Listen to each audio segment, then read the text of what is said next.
Hey everybody, I think we're live.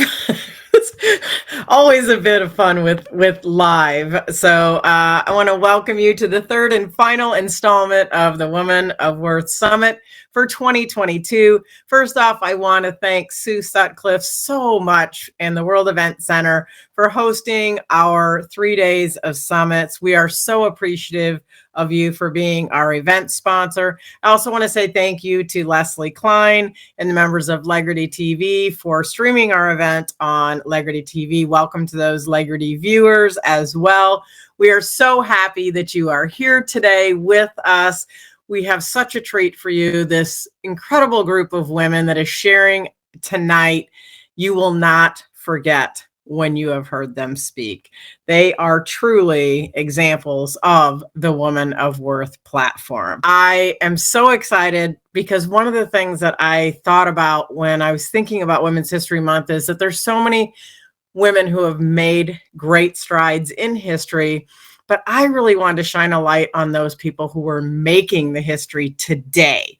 And so that's what the Woman of Worth platform is really about, is really shining a light on those women who are creating their own legacy, who are writing the history that will be told about them. And they're doing it today. Every day, they're making an impact. They're following their purpose. I want to salute those women and really just share with you that they all have very similar characteristics. They are very powerful women. They are confident. They know their worth. That is what the Woman of Worth stands for. They know they are worthy. No one has to tell them. They don't have to get any awards, although this is nice. They know in their core that they are worthy. So our candidates in this year's foundational year of 2022 award winners have PhDs. Some people we have functional medicine doctor. We have you're going to hear from tonight, a veterinarian candidate. We have speakers, we have authors, we have business owners, we have mentors, any number of things. There's an incredible group of women that you're going to hear from.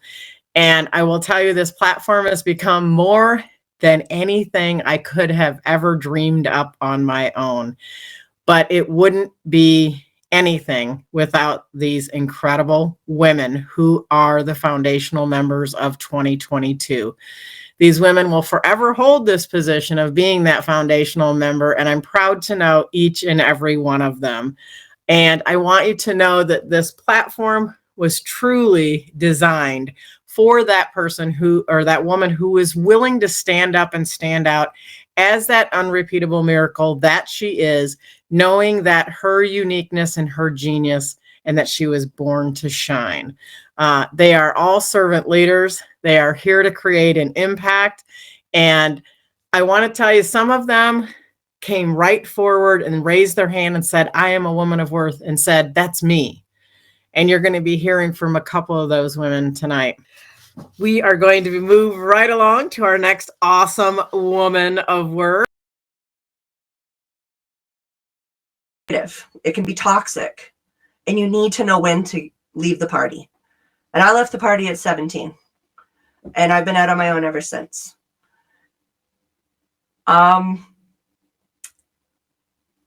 Put myself through my first marriage. I was young and stupid. 19 when I got married, mom at 20, my second one before 22. And then I realized that I needed to make something of myself. I had quit school, 3 credits shy of my OSSD. And that's tough coming from someone who skipped grade 11. Why? And I know you're going to say it. Yes, I was a nerd. It goes with the glasses, I guess. I took 9, 10, skipped grade 11. I was in that enriched gifted program and used to write essays for fun and speeches for fun with academic decathlon. So it didn't surprise anybody when I decided to take an accelerated business degree program. So what most people do in 3 years and have summer breaks and March breaks off, I did in 10 months. Monday to Friday, 9 to 5, 8 a.m. to 6 p.m. And I didn't have a life for those 10 months. I barely saw my husband or my kids because it was all about homework and projects. But that dedication, that pulling my socks up to make something of myself, I ended up, yes, with that 4.0 GPA and that honors diploma. And originally, and I say this to people, there's a big difference between a job and a career. A job is a paycheck. A job keeps, food on the table and a roof over your head, but it doesn't give you that drive to actually get up and do it and go to it every morning. You have to love it. You got to be passionate about it. And for me, back in high school, I had actually worked with someone doing speech pathology, behavioral management. Now, this is key. Had a lot of fun doing the school systems and stuff. But here I am, graduated from college, get picked up by International Clothiers, one of the biggest conglomerates in North America, and told, here's a store for you, make it produce. Well, I had 2 small children. My ex-husband worked rotating shifts. It was a daycare nightmare for me. I know that any of you have ever worked retail. I'm sure you've had the same thing with your kids. Evenings, weekends, good luck to you. I'm trying to find it. So I was giving my time to both Scouts Canada and Girl Guides of Canada. I have 2 girls, but one's more tomboysy and one's more girly. So there you have it, both organizations. And I decided to solve everybody else's daycare woes. I decided to open up my own daycare. And I gradually aligned myself. It's important, and these other coaches have said this, align yourself with positive people. Align yourself with people that are going to uplift you. People are going to give you that boost. Well, I aligned myself with Growing View Children's Center, working with kids with special needs, exceptional kids, and I miss it. But I was able to build a small little daycare business and service 5 different schools, run a preschool and after school program, and did it all through a taxi chip program. These kids are being picked up and dropped off in cabs because I don't drive. I've never let physical impairments stand in my way. And I say this because a lot of people don't know this about me. Here you are. I'm completely blind in my right eye, but yet I've never allowed it to stop me. I was still doing hurdles in high school, even though I had to lift my leg that little bit higher to get over that hurdle. And same thing with the horse, so I didn't land on my face. And for years, my second husband introduced me to the sport of dragon boating. I couldn't see my paddle hitting the water, but I could see the guy up on the left, and when he dipped, I dipped. And my second husband's still upset about the fact that I shoot pool and play mini golf better than he does, even though I have no depth perception. So that's what I'm saying of don't let anything stop you. Don't let someone tell you no. Rise up above it. And when something fails, just like my first marriage failed, and I realized that I was happier being single and making myself happy instead of catering to someone else that wasn't being supportive, I did it. And when I decided I was ready to find someone to share my life because I chose to, not because I had to, because I'd built up that little daycare business to a 6-figure income. And then when that wasn't enough, I decided to open up a second business with Visalis and brought in a team and trained them. And eventually, economics sometimes plays a role. As much as we think we are doing fabulous, there are some outside forces, negativity that just draw you down. And because I lived in Oshawa when GM closed, guess what happened? Half my daycare clients lost their jobs. Therefore, I lost business and had to roll it up after almost 14 years. But that didn't stop me. I decided to sell my house, move to Toronto, and look for more administrative opportunities. And I climbed that corporate ladder from that lowly little administrative assistant to being the Fortune 500 right-hand, top-notch Fortune 500 CEO and national nonprofits. I've then moved on to consulting and helping to build another brand new nonprofit, including my own. Because one of the things, no matter what I was doing and striving for as I tried to go along the corporate ladder, was I was always giving back. Now, I lost my mom when I was only 21. She was only 41. She passed away from cancer. And so I started doing events and fundraising for the Canadian Cancer Society. And I've helped Scouts Canada with PR events. I wasn't paid for it. I did it because I wanted to. I did it because I believe we all owe it to our community to give back. That it's how I show my gratitude to just be a part of it. And it means so much. Now, when Sherri talks about us writing history, my girls both have dedicated years to Girl Guides of Canada. And my youngest daughter and I co-founded Warm the Heart to help the homeless in the Greater Toronto Area in November of 2016. So we still gather together sleeping bags, winter coats, and things. And we don't just drop it off to the hostel or whatever. We've actually gone out onto the street delivering it directly. And I wanted to touch just on one thing, because I want you to think about something when you see that homeless person on the street. Different speakers have talked about gratitude. I'm not rich. I even own my own house. Right now I'm still renting. But I am grateful to have a roof over my head, to have a car in the driveway, food in my fridge.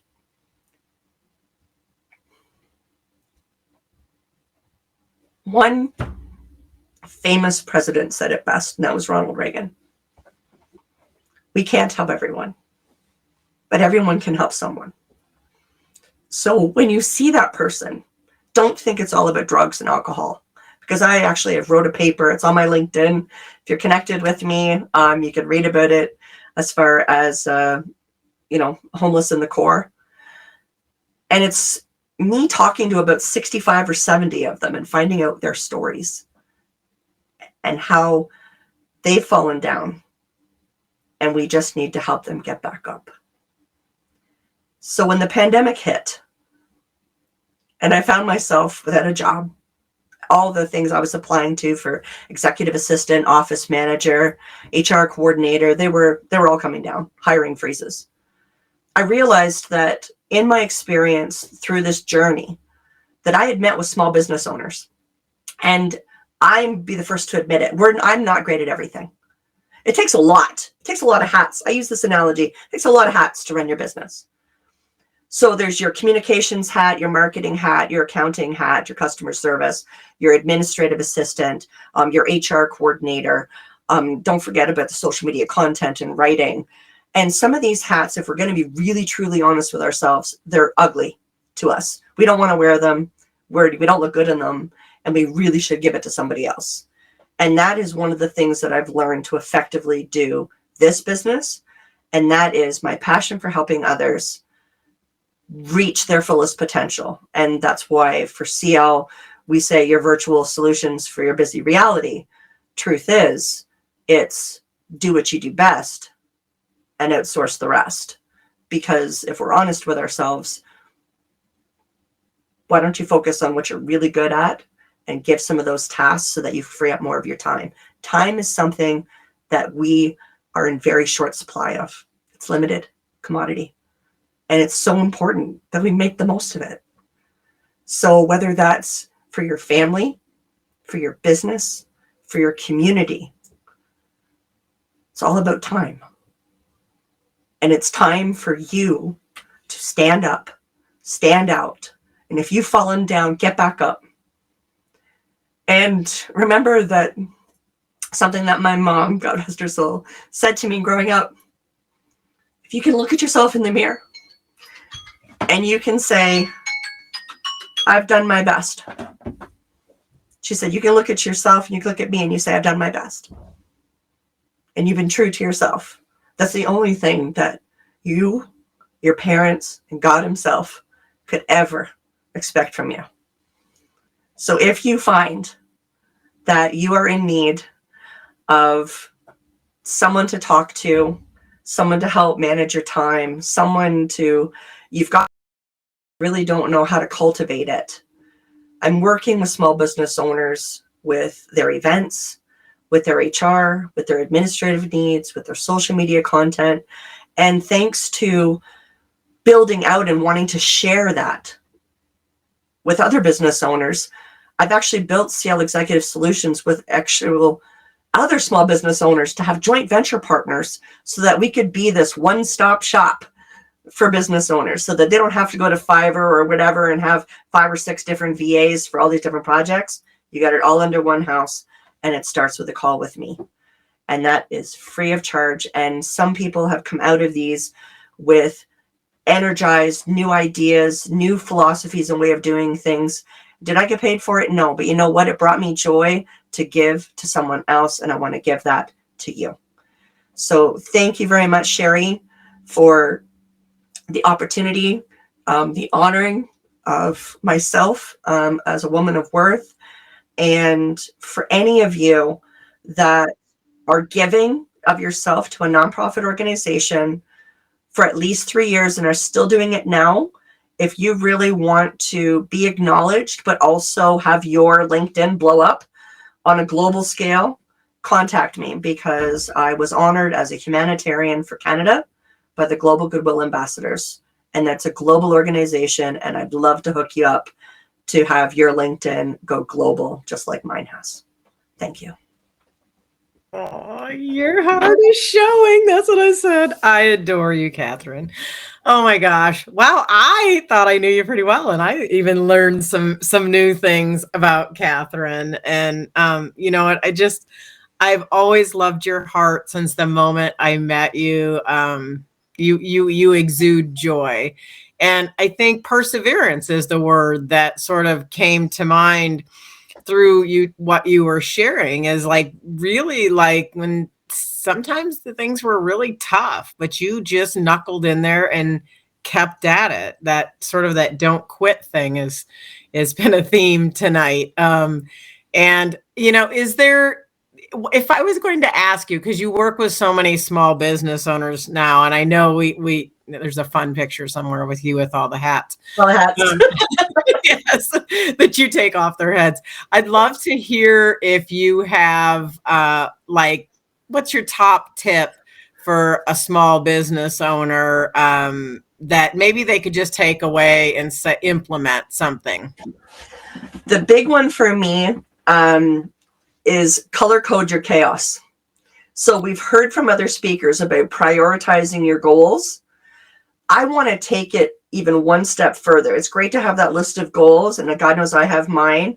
And like Tamara and others have said, you shift, you know, as you knock one out, you add another one, pardon me, because some of them are time sensitive and that kind of thing. But day to day, it can be exhausting, especially for any women that still have young kids at home. Like I'm blessed that mine are grown, and they broke my heart and moved to another province. So I'm still dealing with that, but I get to see them at Christmas, so that's good. But color code your chaos. And I say that because people asked me, how in the world were you a single parent running a daycare where I had 20 kids, 2 full-time staff, 2 part-time staff? I was doing scouts, brownies, 2 nights a week and half my weekends, plus doing this stuff for the Cancer Society and stuff. They were like, how in the world do you do it all? Like, there's only 24 hours in the day and there's only one of you. Color coding my chaos, prioritizing, time blocking, and that's the big one. So for me, like red is critical, red is bills, you know, yellow was something happy, like a happy family event or something. Meetings were in blue. And when I was managing multiple C-suite executives, I really got to embark on that. And I've taken that and brought it back into my personal life even more on a bigger scale. You know, because if you've got 4 executives, you've got 4 Outlook calendars, 4 notebooks, and I started actually putting them and do what makes sense for you. Like to me, the sales team was green because that's money, right? Development was blue because they were a little strange. Customer service was the orange happy people, you know, and I was pink, of course, just cause. So why not? If pink wasn't available, purple was my second choice. Okay. So, but I mean, you have it in your Outlook calendar, but then go a step further. If you're a note taker, right? You've got your notepad and your pen, have it in those colors. If you have 5 different notepads because you have 5 different things going on, that's the only way you're going to keep it from having scratch pads of notes and stuff everywhere. And if you're a Post-it person, buy your Post-it notes in the same color as your Outlook calendar and those notepads. Organization is key, and I am actually looking at doing a summit for small business owners on color code your chaos next year. So I hope to be able to be inviting some of these wonderful ladies to as experts on the panel, and not only help small business owners, but also help build up our email lists at the same time. Yes, that's an amazing thing. I love that. Be watching for that. We'll be sharing out about that. Thank you so much, Catherine, for sharing. I appreciate it. And thank you, everybody, for going through us with our technical difficulties that we've had. I appreciate you. Congratulations on being a foundational Award winner for Woman of Worth 2022.